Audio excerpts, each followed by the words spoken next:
Assalamualaikum warahmatullahi wabarakatuh. Sebelumnya, saya ingin berterima kasih kepada dosen pengampu mata kuliah Sains karena sudah memberikan kesempatan kepada saya untuk memaparkan materi tentang tata surya. Sebelumnya, saya Syaira Ivana yang akan memaparkan materi tentang tata surya ini. Yang kita tahu, tata surya itu terdiri dari matahari, planet, dan uh, jajaran planet lainnya seperti Merkurius, Jupiter, Bumi, dan sebagainya. Nah, saya akan menjelaskan sedetail mungkin tentang tata surya menurut pengetahuan saya melalui PPT yang sudah saya buat sebelumnya. Pertama ada tata surya. Tata surya adalah susunan benda-benda di langit yang terdiri atas matahari sebagai pusatnya dan planet-planet, meteoroid, komet, dan asteroid yang mengelilingi matahari. Susunan tata surya terdiri atas matahari, 8 planet, dan satelit pengiring planet, komet, asteroid, serta meteoroid. Nah, selanjutnya ada yang paling besar dan menjadi pusat pada tata surya, yaitu matahari. Matahari adalah pusat tata surya yang besar. Matahari terdiri atas bagian inti dan lapisan kulit. Bagian kulit matahari terdiri atas lapisan fotosfera, kromosfera, dan korona. Matahari mengeluarkan energi hasil reaksi nuklir yang sangat dahsyat. Pancaran energi hasil reaksi nuklir pada inti menghasilkan panas sebesar 15 juta derajat Celcius. Bandingkan dengan suhu pada permukaannya yang hanya 6.000 Celcius. Oleh karena itu, di dalam matahari tidak ada benda padat, semuanya berupa gas. Maka dari itu matahari akan terasa panas. Selanjutnya ada planet. Planet merupakan benda langit dalam tata surya yang bergerak mengelilingi matahari pada lintasan orbit yang stabil. Planet adalah sebuah benda langit yang mengorbit pada satu bintang dengan lintasan dan kecepatan tertentu. Ada beberapa istilah yang digunakan dalam pergerakan sebuah planet. Istilah tersebut antara lain ada rotasi, revolusi, dan skala revolusi. Macam-macam planet itu ada Bumi, ada Merkurius, ada Venus, ada Mars, ada Jupiter, ada Saturnus, ada Uranus, dan ada Neptunus. Selanjutnya yaitu planet dalam. Planet dalam adalah planet yang lintasannya berada di antara matahari dan sabuk asteroid atau sabuk planetoid. Ciri-ciri planet dalam yaitu planet dalam memiliki ukuran yang lebih kecil dibandingkan planet luar. Di dalam kelompok ini, planet yang memiliki diameter kecil adalah planet Merkurius sebesar 4.878 km. Sedangkan planet yang memiliki diameter paling besar di kelompok ini adalah planet Bumi sebesar 1275 km. Planet Bumi adalah planet yang kita huni. Yang kedua, permukaan planet itu padat. Dan yang ketiga, memiliki sebuah cincin. Yang keempat, planet hanya memiliki sedikit satelit. Yang kelima, terbentuk dari batu dan logam. Yang keenam, waktu proses rotasi lambat. Dan yang terakhir, waktu proses revolusi cepat. Selanjutnya ada planet luar. Planet luar adalah planet yang lintasannya berada di luar lintasan asteroid. Planet yang masuk ke kelompok ini disebut raksasa gas atau gas giants. Ciri-ciri planet luar yaitu yang pertama, planet luar memiliki ukuran yang lebih besar dibandingkan planet dalam. Planet yang memiliki ukuran besar di kelompok ini adalah planet Jupiter, yaitu sebesar 142.985 km. Dapat dikatakan planet Jupiter adalah planet yang memiliki ukuran terbesar di tata surya. Ini planet terbesar setelah matahari adalah Jupiter. Yang kedua, permukaan planet tersusun dari gas. Yang ketiga, memiliki cincin. Yang keempat, memiliki atmosfer yang tebal. Yang kelima, planet luar memiliki satelit yang banyak. Yang keenam, planet luar terbentuk dari helium dan hidrogen. Yang ketujuh, waktu rotasi cepat. Dan terakhir, waktu revolusi lambat, yaitu kebalikan dari planet dalam. Di sini ada urutan planet yang pertama atau yang dekat dengan matahari, yaitu Merkurius. Merkurius merupakan planet terdekat dengan matahari. Kedekatan ini mengakibatkan suhu di Merkurius sangat panas. Jarak antara matahari dengan Merkurius kurang lebih 57 juta kilometer. Merkurius mengelilingi matahari atau revolusi memerlukan waktu 88 hari. Sedangkan rotasinya memerlukan waktu 59 hari. Planet tersebut begitu lambat berputar sehingga satu hari hampir sama lamanya dengan 1 tahun di bumi. Nah, kedua ada planet Venus. Venus dijuluki dengan bintang kejora. Ciri khas dari planet ini adalah adanya awan tebal yang menyelimuti. Awan itu membuat cahaya matahari terpantulkan. Akibatnya, Venus menjadi planet yang lebih terang. Cahayanya akan tampak pada waktu matahari terbit dan tenggelam. Jarak Venus dengan matahari sekitar 108 juta kilometer. 1 tahun di Venus sama dengan 225 hari di bumi. Sedangkan 1 hari di sana sama dengan 243 hari di bumi. Selanjutnya, ada planet bumi yang kita huni.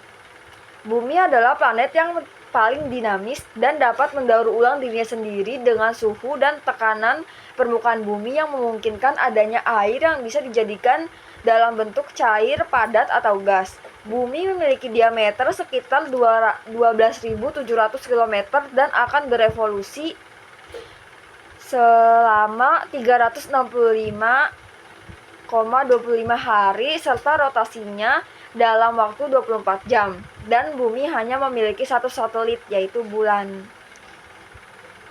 Yang ketiga ada Mars. Mars adalah planet keempat yang dijuluki dengan planet merah. Mars memiliki permukaan yang berwarna kemerah-merahan karena berasal dari oksida besi. Komposisi atmosfernya diantaranya karbon dioksida, nitrogen, argon, oksigen, dan uap air. Jarak planet Mars dengan matahari sekitar 228 juta kilometer atau 140 juta mil. Planet Mars memiliki 2 satelit, yaitu Phobos dan Deimos. Mars tidak memiliki cincin. Suhu planet Mars antara lain kurang lebih minus 113 sampai 0 derajat Celcius. Yang kelima ada Jupiter. Jupiter merupakan planet yang terbesar di antara planet yang lainnya. Permukaan Jupiter hanya berupa gas helium dan hidrogen cair yang terbungkus awan yang bergerak. Jupiter memiliki garis tengah pada permukaannya sekitar 142.860 km. Jupiter melewati masa rotasi selama 9,8 jam dan revolusinya sekitar 12 tahun. Yang keenam yaitu Saturnus. Saturnus ini mempunyai keunikan, yaitu dikelilingi dengan cincin yang berbentuk dari potongan jutaan es. Jarak Saturnus dengan matahari sekitar 1,4 miliar kilometer. Masa revolusinya sekitar 30 tahun, sedangkan masa rotasinya sekitar 10,5 jam. Planet ini memiliki sifat seperti Jupiter. Keduanya berputar begitu cepat sehingga dianggap sebagai planet yang paling berangin. Kecepatan anginnya lebih dari 10 kecepatan angin hurricane di bumi. Ini Saturnus merupakan planet paling bagus karena memiliki cincin yang dari jutaan es. Yang selanjutnya ada planet Uranus. Uranus juga memiliki cincin yang tipis dan saat ini telah ditemukan 9 lapis cincin Uranus. Rotasinya berlawanan dengan arah rotasi bumi, membuat salah satu sisinya seperti sebuah gangsing yang rebah. Masa revolusi Saturnus sekitar 84 tahun dan masa rotasinya sekitar 11 jam. Akibatnya, satu sisi planet terus-menerus mengalami siang selama 42 tahun, sedangkan sisi yang lainnya terus-menerus mengalami malam selama 42 tahun. Selanjutnya ada planet Neptunus yang paling terakhir di anggota tata surya. Neptunus adalah planet yang memiliki angin yang badai. Planet ini memiliki ukuran jarak dari matahari yaitu sebesar 400 sampai 500 juta kilometer untuk jaraknya. Untuk masanya yaitu 16 jam. Revolusi pada planet ini membutuhkan waktu selama 165 tahun serta dibutuhkan untuk rotasinya adalah 16 jam. Planet Neptunus ini memiliki kesamaan dengan planet Uranus karena sama-sama memiliki atmosfer yang terdiri dari helium dan hidrogen serta memiliki gas metana. Nah, itu 8 penjelasan tentang planet-planet di tata surya. Selanjutnya ada satelit alami dan satelit buatan. Satelit alami adalah satelit yang sudah ada pada tata surya bukan buatan manusia. Contohnya kayak bulan, Titan, Ganymede, dan Io. Kalau satelit buatan, satelit yang sengaja dibuat oleh manusia untuk memasuki ruang angkasa, masuk ke orbit bumi, baik yang berawak maupun yang tidak berawak. Contoh satelit buatan yaitu satelit komunikasi, satelit cuaca, navigasi satelit, satelit militer, dan satelit penelitian. Nah, di sini penjelasan tentang rotasi dan revolusi bumi. Pertama, rotasi bumi. Rotasi bumi adalah perputaran bumi pada porosnya dari arah barat ke timur selama 24 jam yang mengakibatkan terjadinya siang dan malam. Dampak rotasi bumi yang pertama ada terjadinya siang dan malam, membelokkan arah angin dan arus laut, gerak semu harian matahari, membentuk zona waktu yang berbeda, perbedaan ketebalan atmosfer, dan adanya kehidupan di bumi. Yang kedua ada revolusi bumi. Revolusi bumi adalah peredaran bumi dan planet-planet lain yang mengelilingi matahari. Dampak revolusi bumi ini yang pertama ada gerak semu tahunan matahari, perbedaan frekuensi waktu siang dan malam, pergantian musim, acuan sebagai pembuatan kalender Masehi, serta yang terakhir pembentukan rasi bintang. Nah, selanjutnya penjelasan tentang benda langit dan pengaruhnya. Objek astronomi atau umumnya disebut dengan benda langit adalah objek fisik atau struktur yang ada di alam semesta teramati. Benda langit sangat bermanfaat bagi kehidupan manusia karena di antara benda langit tersebut dapat digunakan oleh manusia untuk bentuk dari kelangsungan hidup. Pengaruh benda langit tentunya timbul dari gaya tarik-menarik antara bumi dan benda-benda langit tersebut. Pengaruh yang sudah kita tahu adalah pengaruh bulan. Setiap bulan purnama dapat dipastikan laut akan mengalami pasang naik. Air di laut, di muara sungai pasti bertambah tinggi. Di sini ada planet kerdil. Planet kerdil atau dwarf planet adalah benda langit yang mengorbitkan mengelilingi matahari dan bisa disebut hampir menyerupai planet. Namun, membedakannya adalah planet kerdil belum bisa membersihkan lingkungannya di sekitar orbitnya. Di sini ada bentuk-bentuk planet kerdil atau dwarf planet yang diakui oleh IAU. Yang pertama, Ceres, Pluto, Hyoma, Makemake, dan Eris. Selanjutnya ada asteroid. Asteroid merupakan planet berbatu yang kecil, berdiameter 1.700 km dengan jumlah yang sangat banyak. Dalam tata surya terdapat beribu-ribu asteroid yang juga mengelilingi matahari. Asteroid yang orbitnya melewati bumi dinamakan asteroid Apollo. Selain itu, banyak di antara asteroid sudah diberi nama dengan nama penemunya. Ini contoh gambar asteroidnya. Selanjutnya ada meteor. Meteor disebut juga bintang jatuh, merupakan bintang dari asteroid yang terpisah. Meteor yang jatuh mengarah ke bumi akan tampak seperti bola api. Meteor yang jatuh terkadang sangat banyak dan disebut sebagai hujan meteor. Ketika terjadi hujan meteor, jutaan meteor masuk ke dalam atmosfer bumi, tetapi sebagian besar terbakar habis sebelum mencapai permukaan bumi. Meteor besar yang jatuh ke bumi akan membentuk kawah besar seperti kawah Barringer di wilayah Arizona. Seperti yang kalian ketahui, kawah ini terbentuk oleh meteor yang jatuh kira-kira 40.000 tahun yang lalu. Sudah lama banget. Yang selanjutnya ada komet. Komet merupakan benda angkasa yang terlihat bercahaya dikarenakan adanya gesekan atom-atom di udara. Ciri khas komet adalah ekornya yang panjang. Panjangnya bisa mencapai 100 juta kilometer. Inti komet disebut nukleus yang terdiri atas bongkahan es serta gas yang telah membeku. Diameter nukleus bisa mencapai 10 km.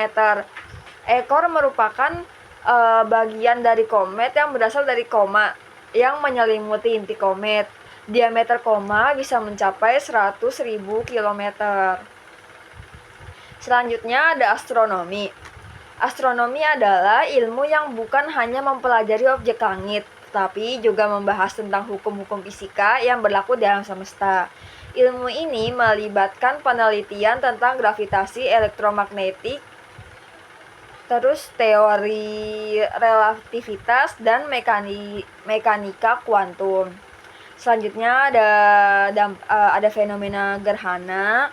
Gerhana adalah fenomena astronomi yang terjadi apabila sebuah benda angkasa bergerak ke dalam bayangan sebuah benda angkasa lain. Ini jenis gerhana matahari, yaitu ada gerhana matahari total, gerhana matahari cincin, gerhana matahari sebagian, dan gerhana matahari hibrida. Selanjutnya ada macam-macam gerhana. Yang pertama, gerhana total. Terjadi apabila puncak gerhana, piringan matahari ditutup oleh piringan bulan. Saat itu, piringan bulan sama besar atau lebih besar dari piringan matahari.